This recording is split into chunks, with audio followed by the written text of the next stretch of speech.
السلام عليكم ومرحبا بكم معايا في فيديو جديد. اليوم ما غاديش نهضروا على شي حاجة كبيرة ولا معقدة. اليوم غادي نعيشوا مع بعضياتنا لحظات بسيطة من نهار عادي، ولكن في هذه البساطة كاين واحد الإحساس خاص ما كنتبهولوش بزاف.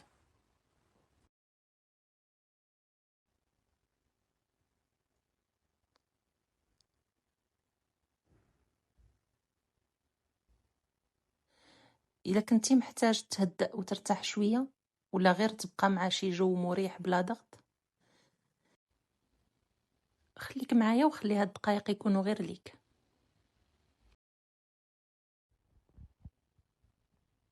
اليوم ما كاين لا إنجاز كبير لا خبر مهم لا حدث استثنائي، غير نهار عادي بحال بزاف ديال الأيام اللي كيدوزو علينا بلا ما نوقفوا عندهم.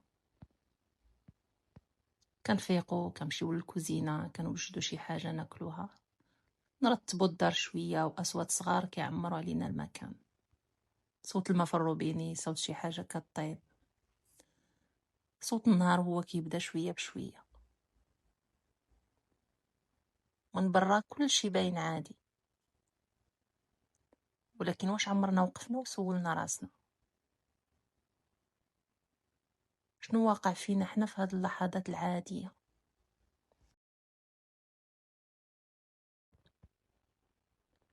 حيت الحياة ما كتبدلش غير في الأحداث الكبيرة، مرات كتبدل في هاد التفاصيل اللي كنعتبروها ما مهماش. وانا كنوجد الكاطو باين غير طياب عادي، ولكن في هاد اللحظة بالضبط كنت كنحس براسي كنخرج بشوية من الضجيج اللي في داخلي، كنخلط المكونات وكنسمع الصوت ديال الخلاط وصوت خفيف ديال الحركة، وكنبدا كنركز غير على هاد الشي اللي قدامي. الغريب هو ان العقل ديالنا اللي ديما عامر بالافكار خاصني ندير ما خاصنيش ننسى علاش ما درتش، كيبدا يهبط الصوت ديالو ملي كنركزو في حاجة بسيطة بهاد الطريقة هادي. ما كيسكتش كامل ولكن كيولي بعيد شوية، بحال شي حد نقصلو من الفوليوم ديالو غير درجة ولا جوج. وكنكتشف ان الحركات الصغيرة ماشي غير حركات، راهم لحظات كنرجعو فيهم لراسنا، حيت ملي كنكونو تايهين في التفكير ديال البارح وغدا كنضيعو اللحظة ديال دابا. ولكن ملي كنخلط وكنقياس وكنشم كنولي هنا غير هنايا. يمكن هذا هنا هي اللي كنحتاجوها اكثر من اي نصيحة واكثر من اي حل كبير،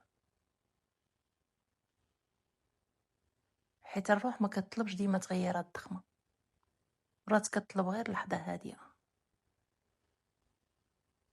كتحس فيها براسك حاضرة مع اللحظة، ماشي مع الخوف، ماشي مع الضغط، ماشي مع المقارنة مع الناس، غير نتيا وهاد اللحظة الصغيرة قدامك. ويمكن لهاد السبب كنرتاحو بلا ما نعرفو علاش، ملي كنطيبو ملي كنرتبو وملي كنقومو بشي حاجة بسيطة بيدين، حيت الجسد كيخدم والعقل كيرتاح شوية، والقلب كيكون عنده فرصة ياخد نفس بلا استعجال. وفي وسط هاد الهدوء الصغير كاين شي حد اخر في الدار عايش اللحظة بطريقته الخاصة. القد ديالي كيدور في الدار على خاطرو، كيوقف هنا يشم هنا، يجلس بلاصة فيها الضو ولا يجي يقرب حيت باغي يكون حداك. ما عارف والو على الوقت، ما كيفكرش في غدا، ما كيراجعش البارح، وما عنده حتى فكرة على الضغط اللي كيكون في بال الانسان، كيعيش غير لحظة كما هي. ويمكن هادشي اللي كيخلي وجوده مريح لهاد الدرجة، حيت ملي كيجي يجلس حداك كيطلبش منك تفسير ليه شنو واقع، كيسولكش واش انتي مزيانة ولا لا، كيحاولش يعطيك حلول، غير كيكون. وبعض المرات هاد غير كيكون اكثر حاجه محتاجينها في الدنيا كامله.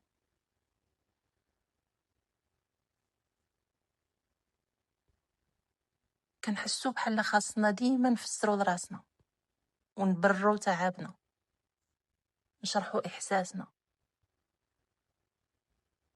ونلقاو كلمات لكل شي كنعيشوه. ولكن كاين احساس ما كيتشرحش، غير كيتعاش. والقد ديالي كيفكرني بهذا الشيء، كيفكرني ان الحضور بوحدو يقدر يكون كافي. ماشي ضروري ديما نهضرو ولا نلقاو حلول ولا نصلحو كل شي في حياتنا دفعه واحده. مرات يكفي غير شي كائن حي قريب منك، نفسه هادئه وحضوره بسيط، باش القلب يهبط شويه من السرعه ديالو. وكنبدا كنلاحظ ملي كنكون وحده شي حاجه ما كتضغطش علينا ولا ما كطلبش منا نكونوا نسخه افضل ولا اقوى ولا انجح، كنرجعوا نكونوا حنا كما حنا، بلا اقنعه بلا مجهود زائد بلا تمثيل، غير بشر تعبانين شويه ولكن حاضرين في هذه اللحظه. يمكن القط ما دار حتى شي حاجه كبيره، غير كان تما، ولكن وجوده كان كيقول لي بلا كلام راه ما خاصك ديري والو دابا، غير كوني هنا. ويمكن الاول مره في نهار كامل كنحس براسي ما خاصنيش نثبت شي حاجه لاي حد، غير نكون ونسالي. وبين حركات القط وصوت الكاطو كيبدا الضو ديال الشمس يدخل للدار بهدوء، كيطيح على الطابله على الحيط على الارض، وكل شعاع كيبدل الجو بلا ما نديرو حتى مجهود. الضو ما كيبغيش يعاكس الافكار، ما كيعطيش حلول، غير كيكون موجود وكيحسك بلي العالم مازال فيه دفء حتى في الايام الثقيله. كنوقف شويه وكنخلي العيون تابع الضو وهو كيتحرك شويه بشويه على الحيط، كيفاش يلمع على الزوايا الصغيره، على ادوات الكوزينه، على السطح ديال الطابله. كنحس بهدوء داخلي كيدخل بلا ما نطلبو، بلا ما نحاول نفسر اي حاجه. وكنفكر مع راسي الحياه ما كتجيش ديما بحلول،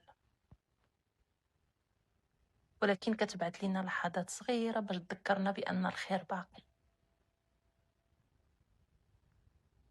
هنا كنولي كنفهم ان الضوء راه بحال فرصه باش ناخدو نفس،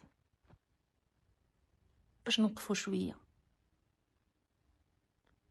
باش نشوفو تفاصيل صغيره كانت ضايعه بين ضغط الحياه.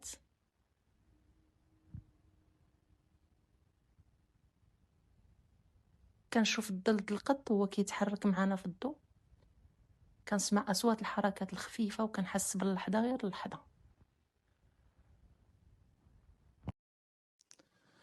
وهنا كنقدر نرجع نسول راسي بصراحه، شنو بغيت اليوم؟ شنو احساس قلبي؟ شنو الحاجه الصغيره اللي غادي تخلي نهاري افضل بلا ما نضغط على راسي؟ يمكن هذا السؤال هو اللي كيخلي هذا النهار عادي، يولي عنده معنى خاص، ويولي لحظه حقيقيه الهدوء وتامل. وسط هاد اللحظات اللي دازت اليوم فهمت شي حاجه مختلفه، ماشي غير ان الهدوء مزيان ولا لان التفاصيل الصغيره كتريح، ولكن لانني كنت عايشه بزاف ديال الوقت بالعاده وماشي بلا انتباه. كنفيق كنوجد كنمشي كنرجع، كنعاود نفس الحركات كل نهار، ولكن نادرا فين كنكون حاضره فيهم بصدق. واليوم وانا كنخلط الكاطو وكنشوف القط وجالسه في الضوء، ما كنتش غير كنعيش اللحظه، كنت كنتابع ليها. وكاين فرق كبير بين انني كندوز في الحياه وبين انني كنكون فيها فعلا. حيت ملي كنولي واعيين بلحظه صغيره كنرجعوا واحد القوة لراسنا ما كناش حاسين بها، قوة أننا ماشي غير كنسيروا النهار ولكن كنعيشوه. ويمكن المشكل ما كانش أن حياتنا ناقصة، ولكن أننا كنعيشوها بسرعة كبيرة لدرجة ما كنحسوش بها. واليوم حسيت أنني ما محتاجاش نبدل حياتي كاملة باش نحس بالفرق، غير نبدل طريقة حضوري فيها. نكون حاضرة ملي كنطيب، حاضرة ملي كنشوف في القط، حاضرة ملي كنشرب قهوتي، حاضرة ملي كنكون غير جالسة وساكتة. وهذا الحضور كيبدل الإحساس بالحياة كاملة، حيت ملي كتكوني حاضرة كتنقص المقارنة، كيقل القلق، وكترجعي كتسمعي لراسك بوضوح. ويمكن هذا هو الفرق بين نهار كيدوز ونهار كيبقى فيك. نهار ما فيه حتى شي حدث كبير، ولكن فيه لحظة وعي كتبدل الطريقة اللي كتعيشي بيها كل شي من بعد. ويمكن هاد اللحظة الصغيرة اللي دازت اليوم ما جاتش صدفة، يمكن جات باش تفيقني، يمكن جات باش تقول لي راه الحياة ما خاصهاش تكون كبر، خاصك غير تكوني حاضرة فيها أكتر. ويمكن هاد البداية ديال وعي جديد مازال ما ورانيش كل شي،